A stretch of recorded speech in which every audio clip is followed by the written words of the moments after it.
this month's CSIS-Schieffer series, Unlocking the Full Potential of the U.S.-India Relationship. Tonight's panelists discuss the emergence of India on the world stage in the 21st century and what this means for the United States. In addition to the full video, you can see an interview with CSIS U.S.-India Chair, Ambassador Rick Inderfurth, on CSIS.org or on iTunes U. Good evening.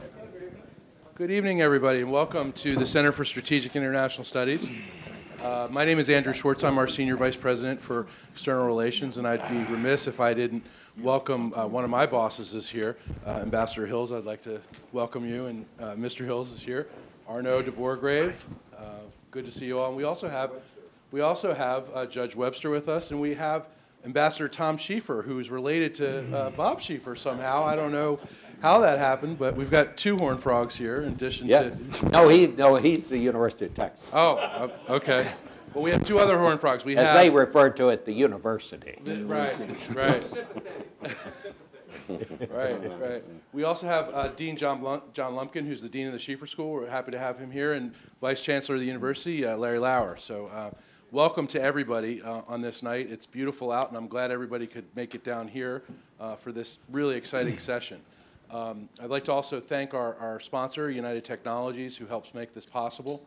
And we're looking forward to having a great session and hearing your questions afterwards. We have these microphones up here for you to come up and ask questions when Bob calls for them, and we're looking forward to a great session. Bob.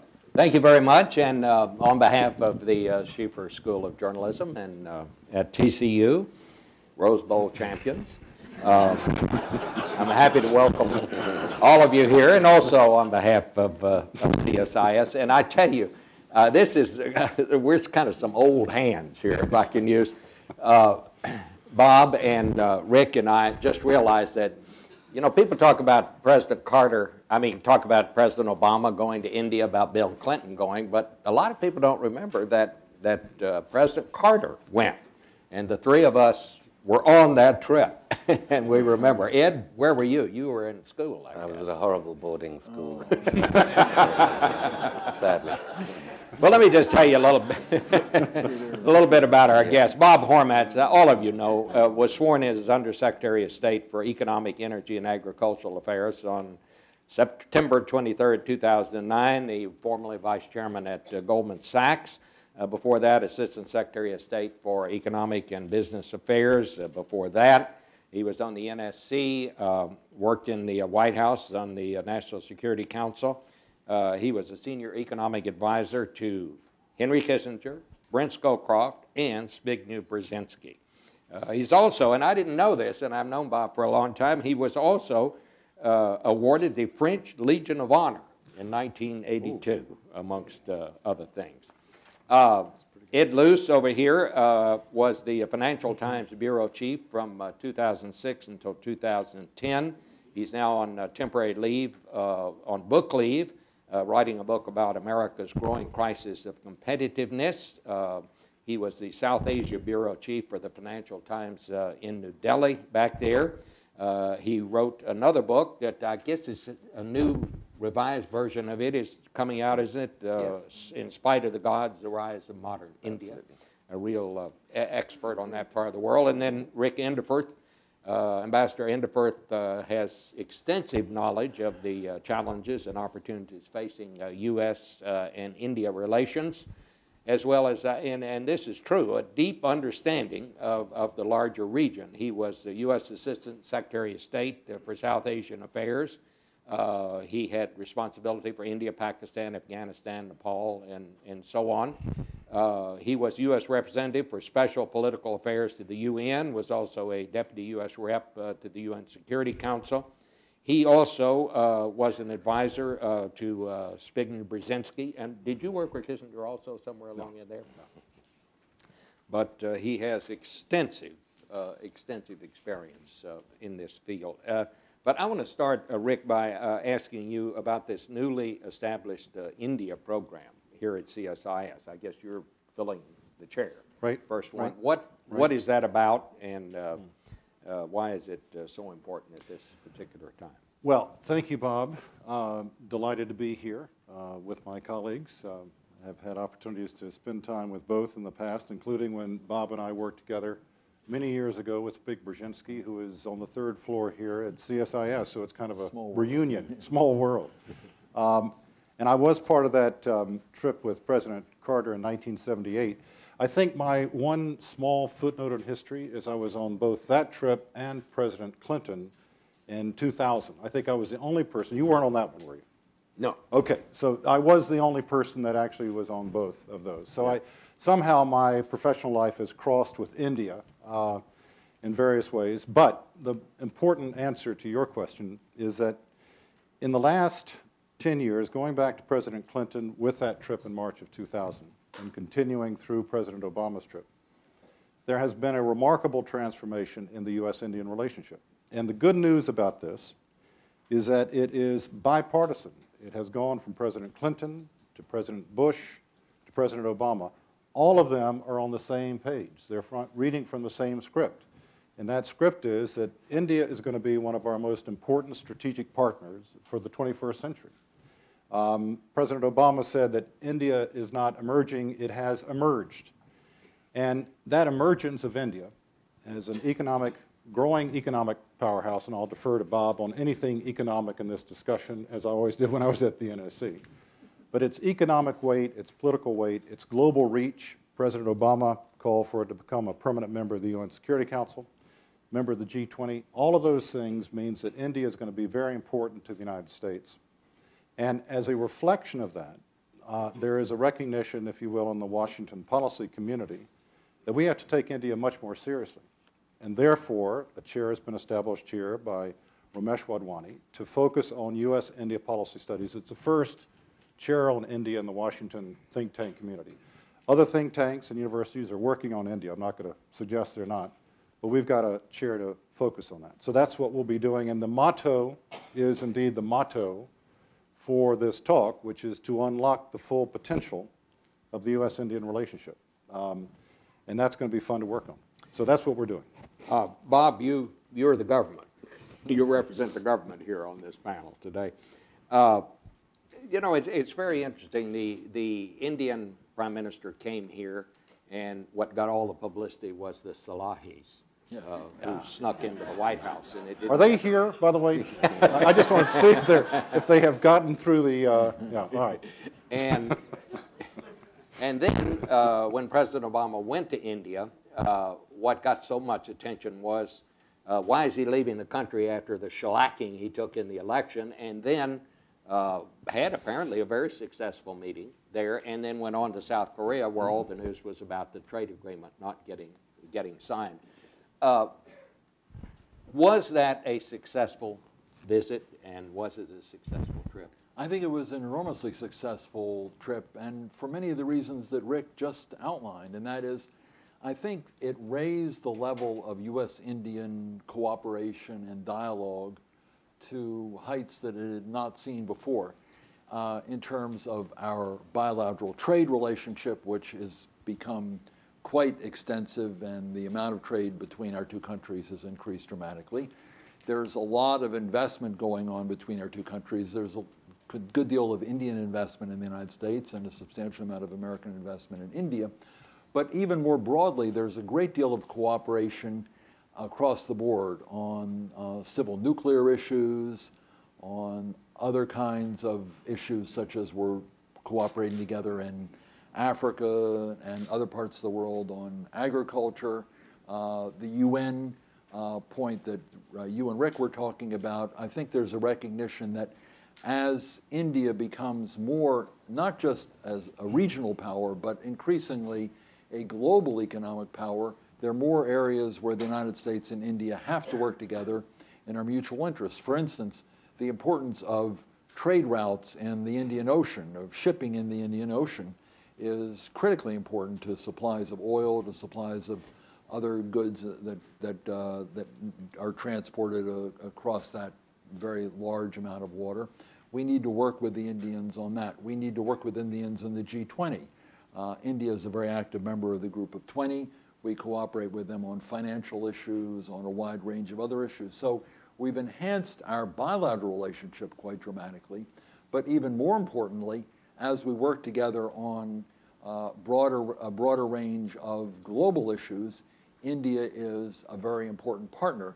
And the world today is very different from the world of, say, 15 or 20 years ago. There, you could confine cooperation to a group of countries that were known as the G7 or the G8, the US, Western Europe, and Japan. Now, to deal with any major global issue, trade issues, financial issues, environmental issues, security issues, and a wide range of other issues, you need the large emerging economies, and India can be, and I think will be, an important partner. And the objective of the trip was to deal with some bilateral issues, but also to enhance our ability to work with the Indians on a multilateral basis. And I think they see it much the same way. They see the United States as a reliable partner, as an important partner, two big democracies working together to deal with a wide range of global issues. And the trip was very important in enhancing the level of cooperation, both bilaterally and in this broader multilateral framework. There's no question that the relationship between India and the United States is much different than it was when the three of us went on that trip with President Carter.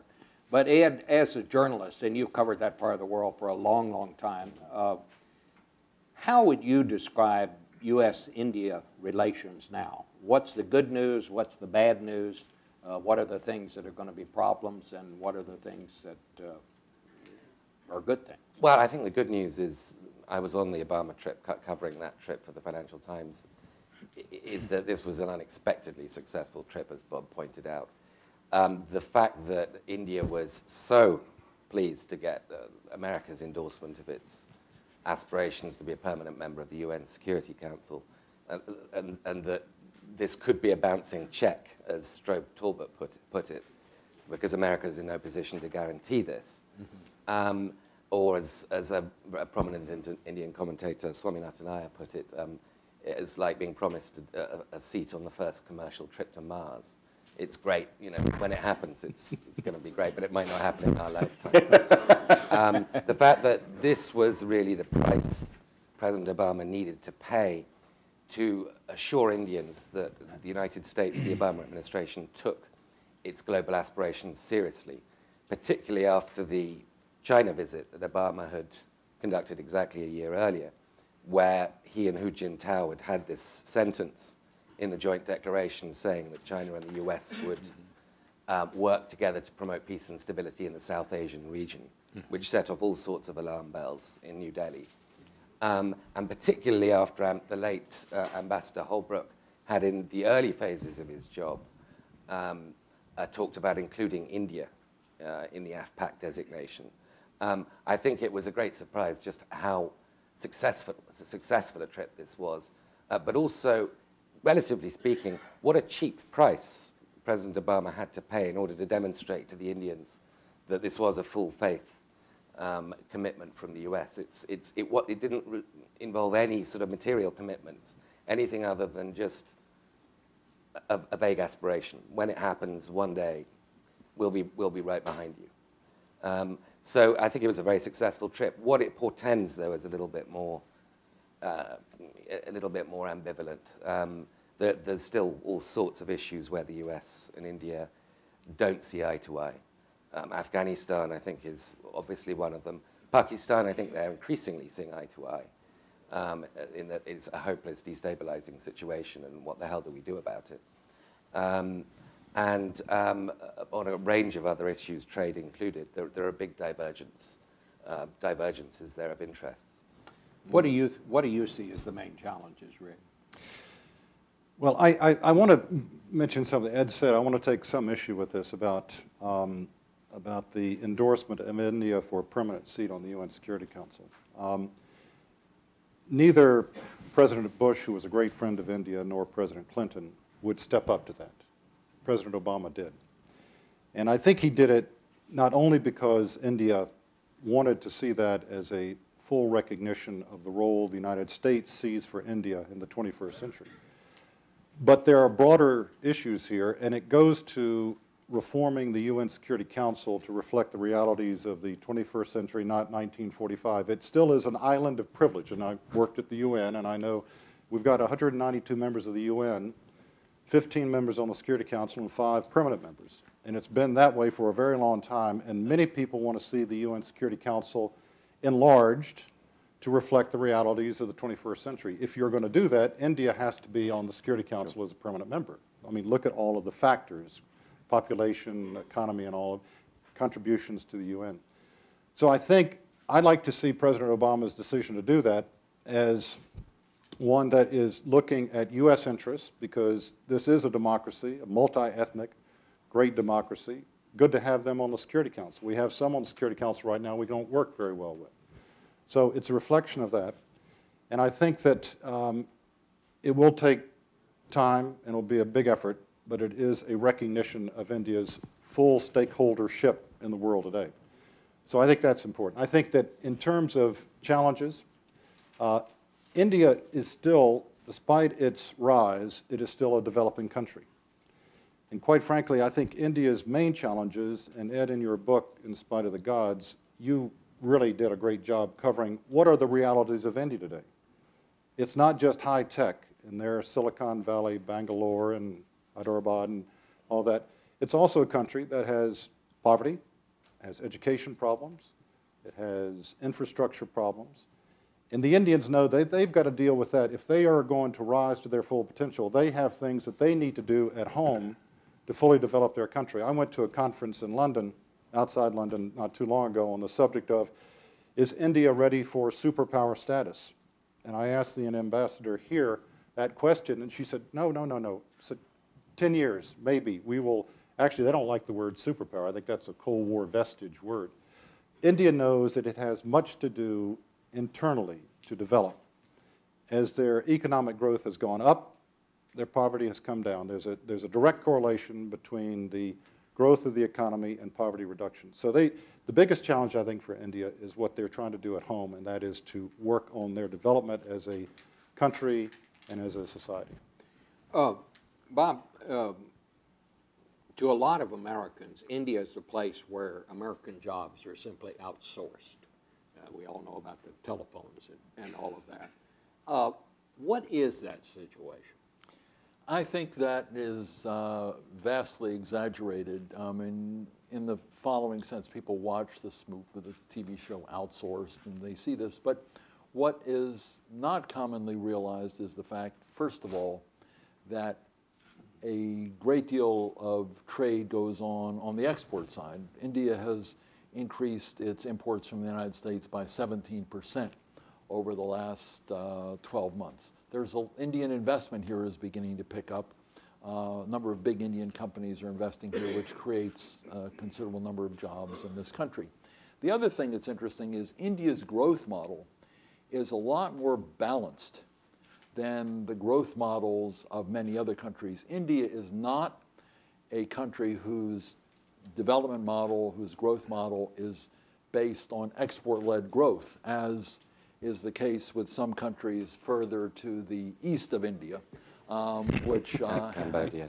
Cambodia. That's right.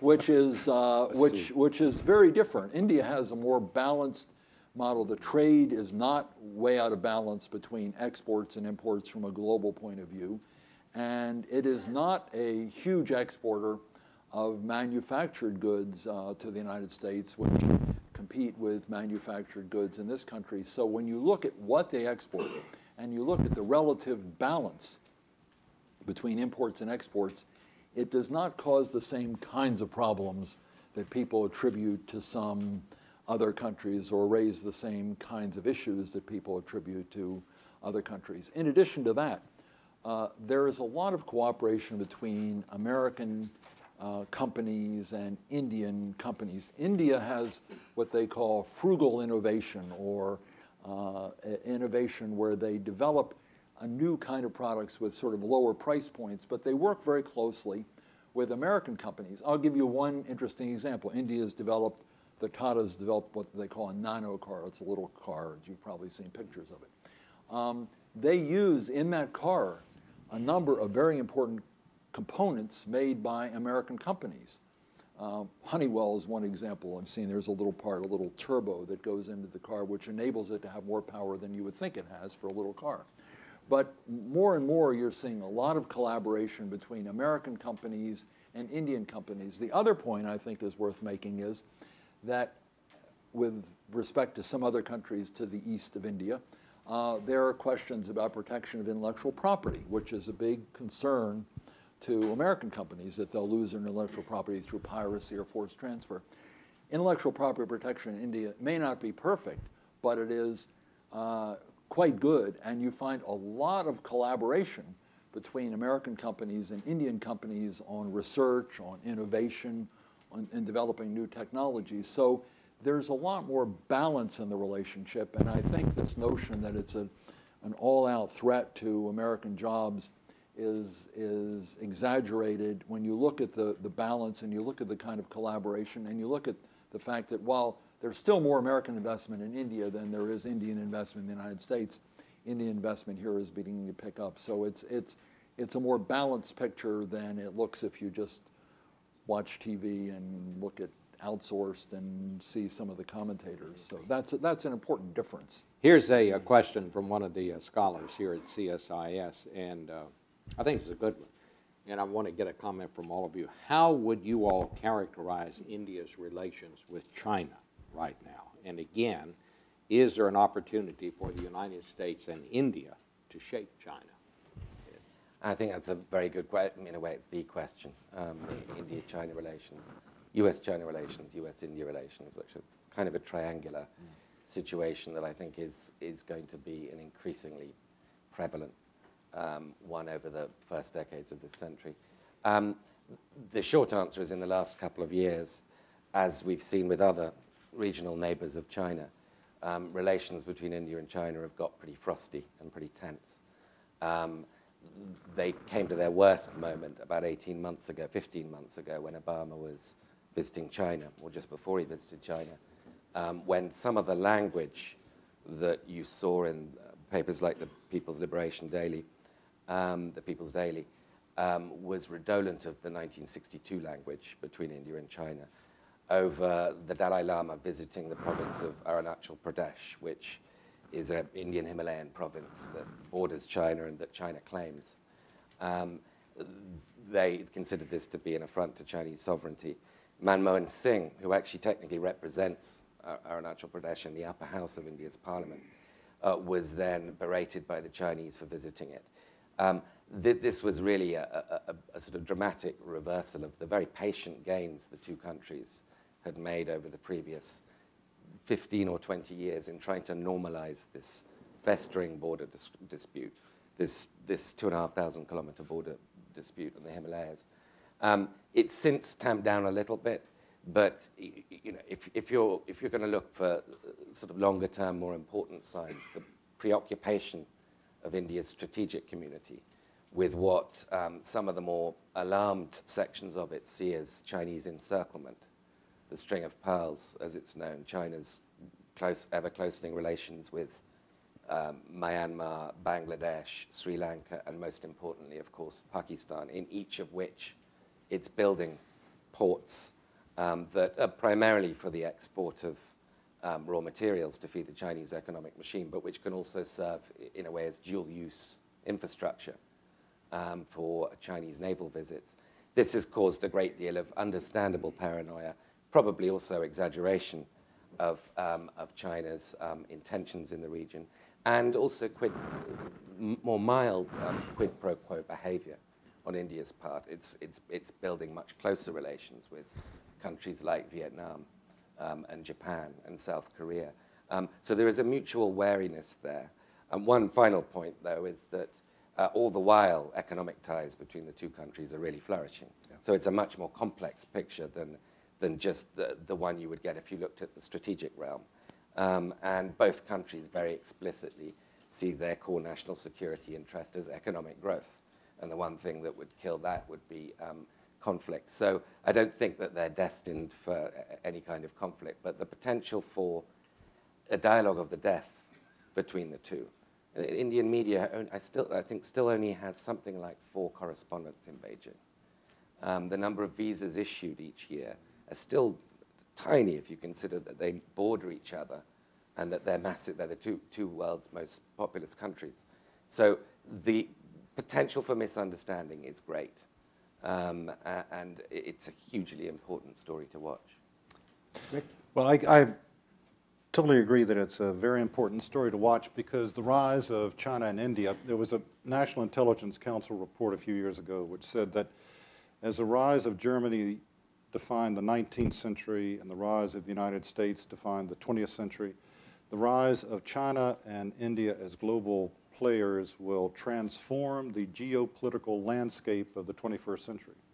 So we're moving from a transatlantic century to a trans-Pacific century. And China and India are smack in the middle of that. They are the defining features, which is one reason, again, why the United States is paying so much more attention to India today than it has in the past. So this triangular relationship, the U.S., China, and India, is one that is going to have to be, I wish Secretary Henry Kissinger were here right now. He's the geopolitical thinker.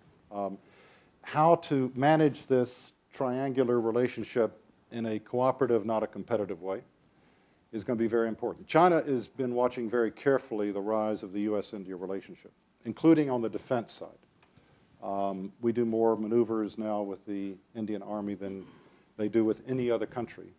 We're looking to sell India 126 jet fighters. We've got all kinds of things that we didn't do in the past. So China's watching this very carefully. Some of them are wondering, and if you read the Chinese journals, they're wondering if this is part of a containment strategy of the Obama administration of China. India does not want to be caught up in a U.S.-China playing the card, the India card in that relationship. India wants good relations with China because they know that they are neighbors and they know that they are both nuclear weapon states and they want to trade. They don't want to get caught up in a machination of U.S.-China. So they're very concerned about being caught up in that. And so they're going to maintain their distance. But India also has seen the rising, how do we say, assertiveness of China in the last year, 18 months. So they're quite happy to continue building on the relationship with the United States. But the key to this is not to get into the mindset where it is two against the other, ganging up with the rest. Somehow our governments have to find ways to find a way to deal with each of the relationships on their own merits and not try to out-strategize or maneuver the other. Yeah. And I just to add to the point that Rick and Ed were making, for the United States, it's not either or, it's both. And I think that's the important thing, that we need to work with both. They're both going to be big players, increasingly important players in the global economy, on global security issues, on a wide range of other issues that are important to the United States. And therefore, we do not want to make it a situation where there's a zero-sum game where we try to play one country off against another. First of all, because it's not in our interest to do it, and second, because they don't want to be played off against one another themselves. The second major element is that, and Ed made this point very well just now and in his book, the key element for both countries is really economic development and creating large numbers of jobs. The demographics of China and India are different, but China has a sort of an aging population. India has a much younger population, but both of them are focused very dramatically on creating jobs. And they are developing countries. Large numbers of people in both countries are living close to, in some cases, under the poverty line. So the last thing they really want is friction between themselves or instability in the global economy. So they need to work together, and trade, as Ed said, is really booming rather dramatically between these two countries. So they both want good relations, certainly good political relations and stable security relations with the United States, but they also like the notion that over a period of time the United States plays a proactive role in their economies as investors and as trading partners. The key from an American point of view, I think, and ultimately from the point of view of these countries, is to enable these new countries and encourage these emerging economies to play a greater role in the global economic system, not just as growing commercial powers and financial powers and technological powers, but to play a greater role in adhering to the rules of the global system. And I think this is one of the important things. These countries benefit enormously from the global economy. Exports are very important, investments very important, financial ties are very important. So in terms of your question, Bob, and how do we shape what they do, one of the ways we should be and are trying to shape their policies is to encourage them to adhere to a greater degree to global rules when it comes to trade, or when it comes to investment, or when it comes to the way intellectual property is protected, or in the case of China, to join the government procurement code.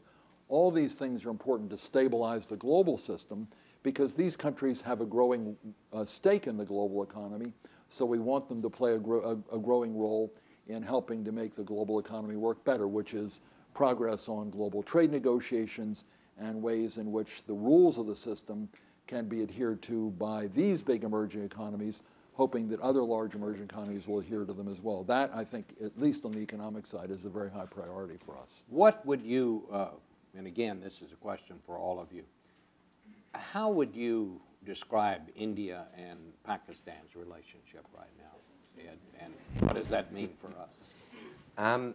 Not good. I mean, you know, Zardari. Is it better than it was, or I getting should have a worse? thesaurus. Not good. It just doesn't really describe it. Asif Zardari is probably, you know, one of the. If you just looked at him and his attitude towards India, one of the most propitious leaders Pakistan's had in years in terms of a Pakistani openness to resumption of peace talks and dealing with Kashmir, but he's pretty much powerless. He's treated with something approaching open contempt by not just his political rivals, but by the military.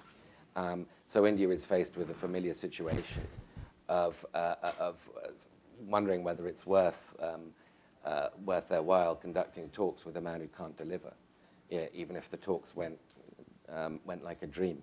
Would they be worth the paper they were written on? India has scored a couple of, in footballing terms, own goals, soccer footballing terms, own goals in Kashmir in the last year or so, well, last summer in particular. It took Manmohan Singh a month to get to Kashmir and to address the issue of Kashmir after the riot, the stone throwing, the sort of intifada kind of protests began.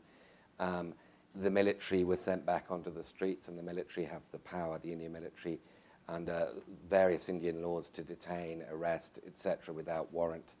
And a lot of that started going on. But unlike previous Kashmiri waves of protests, A, it was peaceful.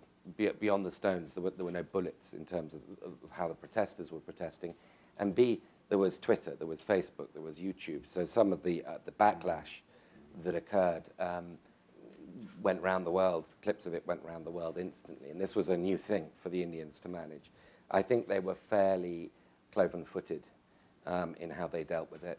Manmohan is a very decent, very humane statesman, and he eventually came out and said the right thing. But the impression that he isn't really managing the show was reinforced. So he's certainly not the equivalent of Zardari.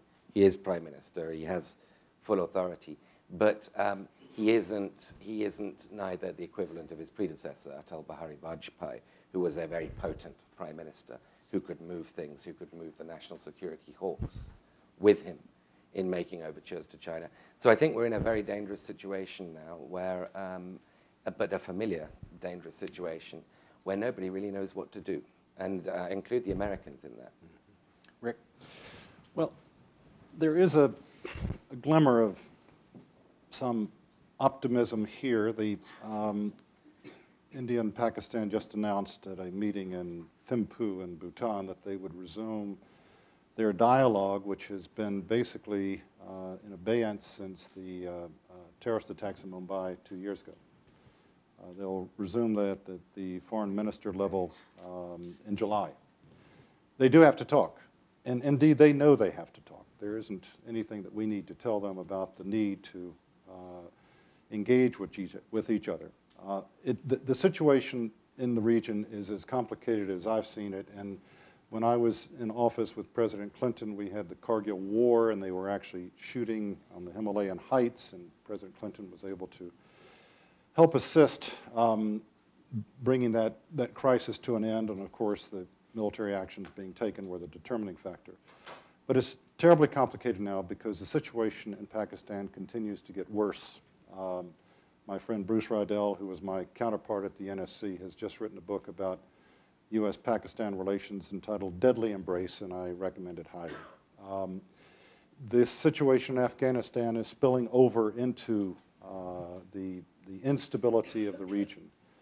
And quite frankly, no one knows where the Pakistani government is heading in terms of a weak civilian government, insurgents that are clearly the greatest existential threat to Pakistan today is internal. It is not India. It is internal. How they come to a realization that that threat is preeminent is something that they will have to do. India is aware of the need to address all these issues, including Kashmir, and the fact is there was a moment a few years ago under President Musharraf and Prime Minister Singh where there was what is called a back-channel discussion about Kashmir, where envoys for both leaders did come close to reaching an outline of a settlement for Kashmir. It's not beyond the grasp of the two parties to actually deal with.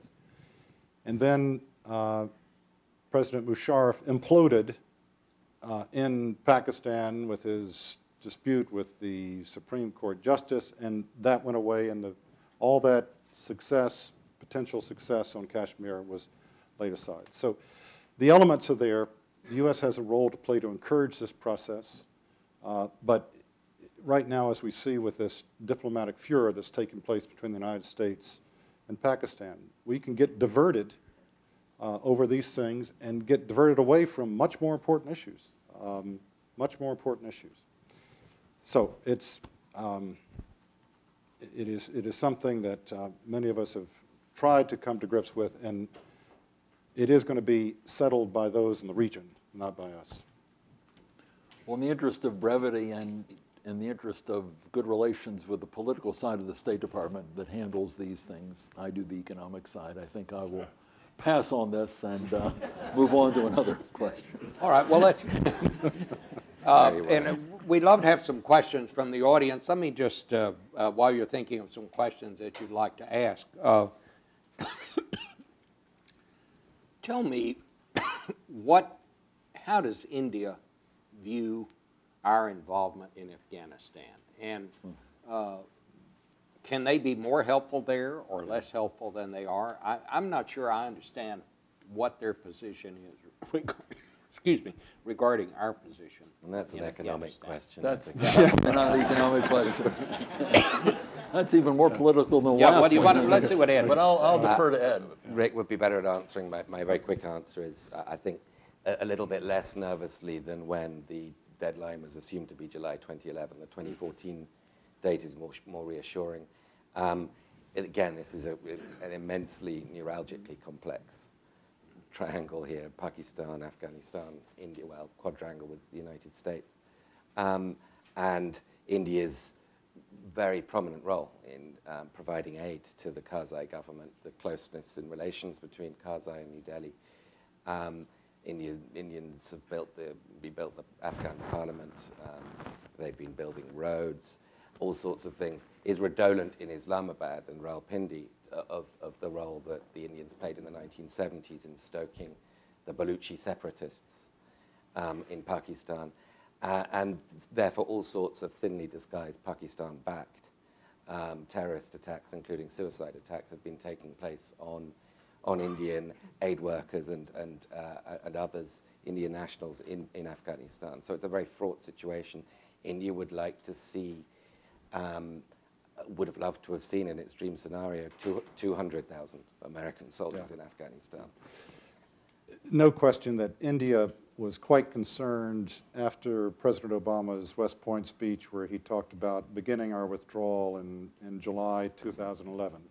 They do not want Americans to leave before the job is done. Now, how you define how the job is done is another engagement.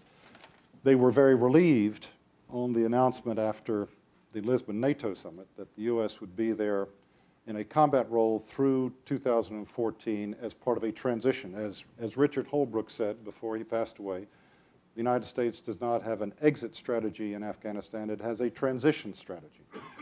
That was of great relief to the Indians. They want us there because they know if we leave, that this country, Afghanistan, will return to what it once was.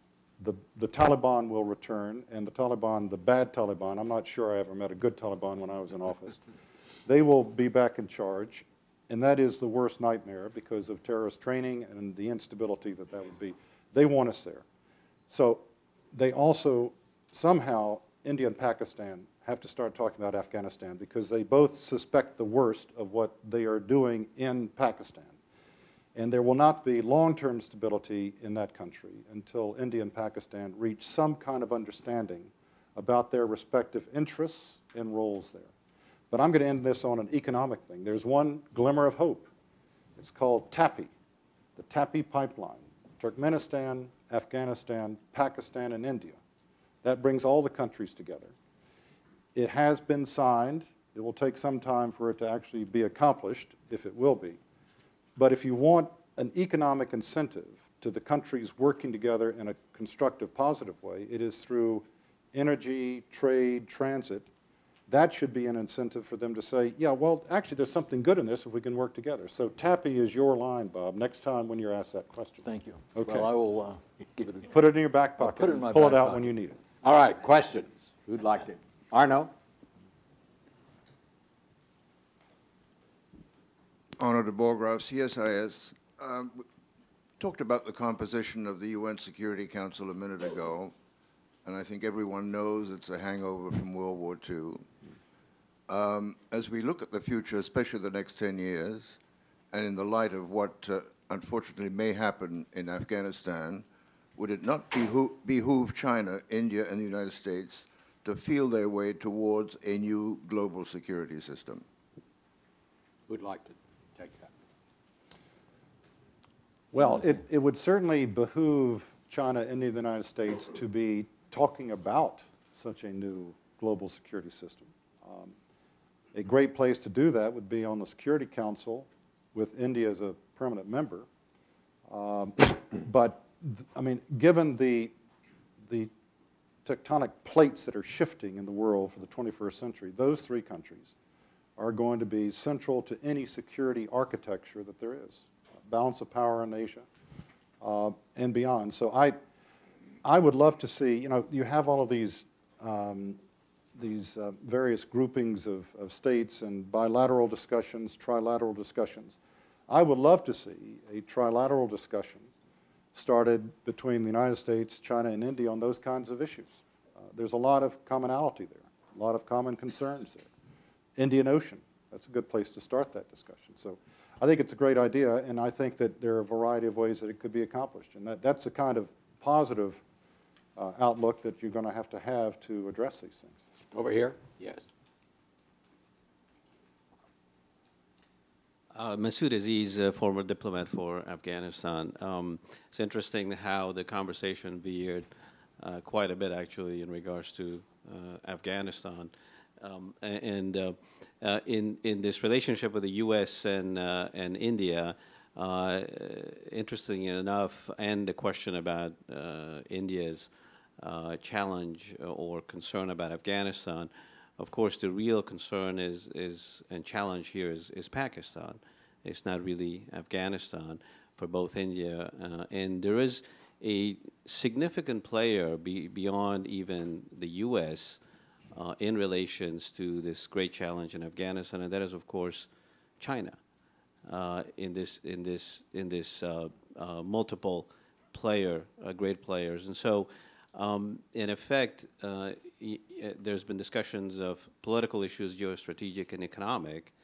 My question relates to the fact that without China has the kind of relationship and leverage with Pakistan that none of the other countries, including the U.S., has, and that's something that's been neglected for a while in understanding. So my question relates to the fact that, you know, these great nations, India, the United States, China, there has to be a common understanding in between them in resolving this conflict of Afghanistan and Pakistan. And I wonder if pushing India too much in terms of its relationship between the U.S. and India would in effect not create a rift rather than a rapprochement. And I wonder if anybody wants to talk about how to engage India and China together with the U.S. in resolving the Afghanistan-Pakistan conflict. Who wants to? It's a good question. I don't have any profound thoughts on that, except to say that whilst in this period that we're in, with both India and the United States wondering what on earth they can do to save Pakistan from herself, the teetering nature of Pakistan, that one card that would be a very powerful one to play would be to get China to play a more constructive role. It has great influence, as you know, in Pakistan. The nuclear cooperation between China and Pakistan is deepening, partly in response to the US-India nuclear deal. And China is building all sorts of extraordinary Wild West type of new infrastructure linking China to Pakistan, the railroad through Karakoram highway, and of course the port I mentioned earlier in Gwadar on the Arabian Sea. There is an enormous Chinese infrastructural and raw material interest in Pakistan. And so it's not in China's interests on any measure, at any level, to see its deterioration. I would hazard a guess that the most influential player in Islamabad is China. So the degree to which the United States and India can get China to be more integrated in their approach to Pakistan, in what is, after all, an operation to save it from itself. It's no longer really a direct external threat. The threat comes from internal implosion. That would be, I don't have any suggestions as to how they go about the diplomacy of that, but that, to me, would be the area of biggest potential, using China in Pakistan. Could I just add one thing to that? There is something, for those of you that pay attention to Afghanistan, you will hear occasionally the reference to we need a regional approach to Afghanistan, not just focusing on Afghanistan and Pakistan, but a regional approach. And that means getting all of Afghanistan's neighbors, the 6 neighbors, that includes China. China has a small border with Afghanistan, so it's a neighbor. To get the neighbors of Afghanistan, many of whom have meddled in Afghanistan's affairs before, and it'd be a good idea if they wouldn't do it in the future, but also others that have a stake in what's taking place beyond the immediate neighbors, which includes India, Russia, Saudi Arabia, Turkey, and have the United States play a role in a regional approach to try to ensure the long-term non-interference in Afghanistan's affairs, to try to find a way to support the reconstruction development of Afghanistan, and to work on the economic trade transit side in the future. If you read all the communiques coming out of all of the meetings on Afghanistan, there's always an endorsement of a regional approach for Afghanistan, but it has always been a slogan. No country is pushing a regional approach, which would bring China into it. It would bring India into it. It would bring them into the same room with Pakistan. And guess, I should mention this, I should have mentioned this, another neighbor that's terribly important is Iran. There will be no stability, long-term stability, without Iranian involvement. They are a neighbor, they're not going away. They have strong interest in Western Afghanistan. And the United States should have been talking for some time to Iran, as we once did about Afghanistan. But we have no communication. So I am hoping, in terms of an approach to bring all of these players together, that the U.S. administration would do something that it really hasn't till this date, although Richard Holbrooke was thinking about this before he passed away, was to try to start working on a regional approach. That's not to mean that we don't keep General Petraeus where he is, that we don't keep the 2014 date of transition, but we start bringing the neighbors together in some collective fashion to work out a regional approach. Bob Hormats just looked into my notes and said, this is a good question, so maybe I'll just ask it. That's cheating. Observant. Since our bilateral, and this is going to have to be that we're coming near the end here, our bilateral ties are becoming quite extensive to include cooperation on trade and investment, agriculture, education, and so on. what do you see as the greatest potential for growth in this relationship with India over the next 5 to 10 years? It's a very good question. I think that this is one of the more intriguing elements of the relationship, and that is where we can expand our cooperation with India on the economic side in a way that strengthens our ties from a political point of view and from a broader strategic point of view. And let me give you one example of this, which I think was very striking. I went over to India the week before the summit meeting to talk about where we could work together economically. And the area that was most important from the Indian perspective, in addition to civil nuclear cooperation and energy cooperation and non-proliferation cooperation, which are clearly key elements that are high on the agenda of the United States and of India, there was one that particularly struck me, and that is the goal of India, as we discussed before, is to improve the lives of the average Indian. And if you look at India, it is still a very rural society. The monsoon is critical to the growth of millions and millions, hundreds of millions of Indians. And hundreds of millions of Indians live in rural India and depend on the weather and depend on better seeds, more fertilizer, a whole range of things.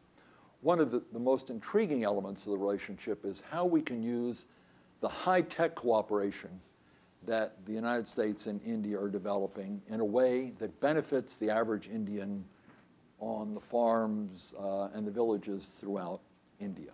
And that is the thing that was interesting, and one of the big elements that Prime Minister Singh focused on, the conversations I've had with him and that we focused on as we went about building this relationship and developing ideas for the summit, was how do we use satellite technology to forecast changes in the weather, and how do we use information technology to get that information to the average farmer in rural India so that they can better plan their crops, better plan their use of fertilizer, so that they can see at the rural level the advantages of U.S.-Indian cooperation on new technology, on satellite technology, on information technology, so that you can bring the technological revolution to rural India in a way that the average Indian sees this relationship as enormously beneficial to them.